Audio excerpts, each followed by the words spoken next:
Have you ever asked yourself, what truly belongs to you? There's a quiet feeling we all carry without question, a sense that this life is ours. This body, this mind, these thoughts, they all seem to belong to us. We speak of my time, my health, my truth, as if they were possessions we earned, owned, or could defend. But Buddhism invites us to look closer. Not to destroy this sense of ownership, but to see through it. What do you really own? Everything is a borrowed gift. This body, it was given to you without your asking. It was built from your parents, shaped by your ancestors, and fed by food grown in sunlight and soil you did not create. It changes every day. Cells die and renew. Breath moves in and out. It is always on loan from the world around you. You didn't make your lungs, and you can't stop them from aging. One day, you will return this body to the earth that shaped it. What about your thoughts? They arise on their own. Memories, emotions, fears, hopes, none of them asked your permission.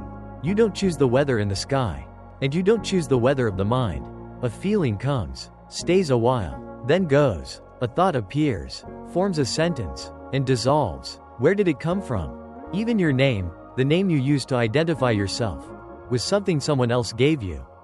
Your language, your ideas, your habits, even your sense of right and wrong, all of it was conditioned by places, people, culture, and time. Everything you think is you is built from what is not you. This is not a reason to despair.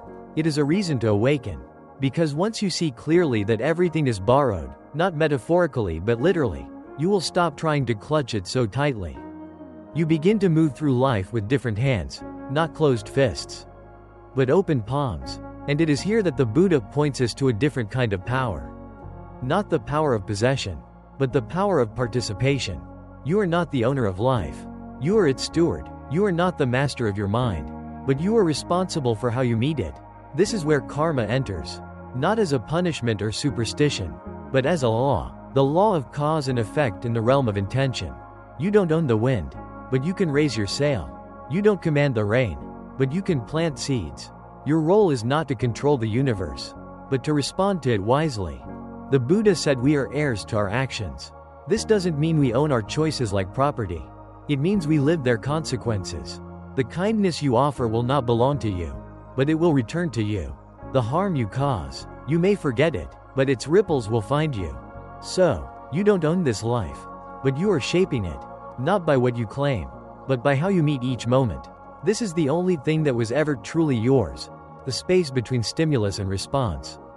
The decision to act with greed or generosity, with fear or clarity. Everything else, this body, this breath, this name, is borrowed. And one day, it will all be returned. Responsibility without identity. This teaching might sound distant when you're deep in life's demands, paying rent, raising children, or going to a job you may not love. The idea that everything is borrowed might feel abstract, even cruel. You might wonder, how can I let go when I can't afford to drop anything? But letting go in the Buddhist sense has never meant neglecting your life. It means seeing your life more clearly. The Buddha taught the middle way, not as a compromise, but as precision, a way to walk through the fire without being burned by it. Your duties are real, the stress is real, but the crushing weight you feel often comes not from the task, but from the story you attach to it. You don't just pay bills. You believe you are failing if you struggle. You don't just care for others. You believe that exhaustion makes you weak. This is where suffering grows. In the merging of action and identity. The moment you think, I owe, and I am, are the same, the task becomes a burden on your worth. But when you begin to see that even these roles, parent, worker, partner, are also borrowed, something shifts. You are still responsible. You still act, but you stop confusing the river you're swimming in with the person you are. The task remains, but the tightness loosens. You realize you don't need to carry the river. You just need to move with it. This is the difference between letting go and giving up. Giving up is collapsing into passivity, surrendering to despair. Letting go is entirely different. It is effort without self-clinging. It's like surfing. You don't control the wave, but you don't fight it either. You use your body, your balance, your focus, but you ride the force, not resist it. That is how real peace arises. Not by escaping the wave, but by learning how to stay upright on it. Still, a deeper fear remains. If we stop clinging to our roles, do we also stop caring? Does detachment make us cold? The Buddha's answer is clear. Absolutely not. It is fear, not wisdom, that builds walls. Fear of loss makes love controlling. Fear of failure makes work rigid. But when the background panic fades, when you stop believing that love or duty defines who you are, then your actions come from something else. Not fear, but clarity. Not possession, but presence. Compassion without fear is not distant. It's steady, like a doctor whose hand does not tremble. Not because she doesn't care, but because she knows what she's doing. When you stop trying to control what is borrowed, you become free to serve it wisely. You become a better parent, partner, and friend, not because you hold tighter, but because you hold cleaner. Your love is not grasping, it is given. Suffering doesn't require a fixed self. You can understand this teaching. You can agree with it. You might nod at the words. Everything is borrowed.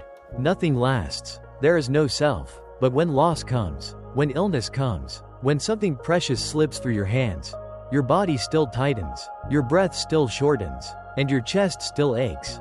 Why? Because insight doesn't live in the mind alone.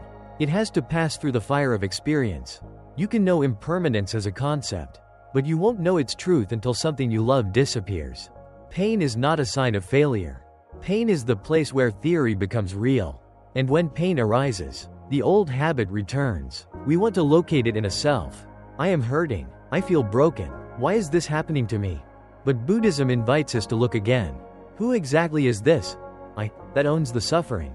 Can you find it? Is it the body, the thoughts, or the memory of being hurt before? Because the pain is real, but the self you believe is having it may not be. This is not cold philosophy. This is a doorway. When you stop clinging to the identity of the one who suffers, something opens. You see that pain is not proof of a permanent self. It is just another passing process. It arises due to causes. It fades when those causes shift. It doesn't need a solid self to exist.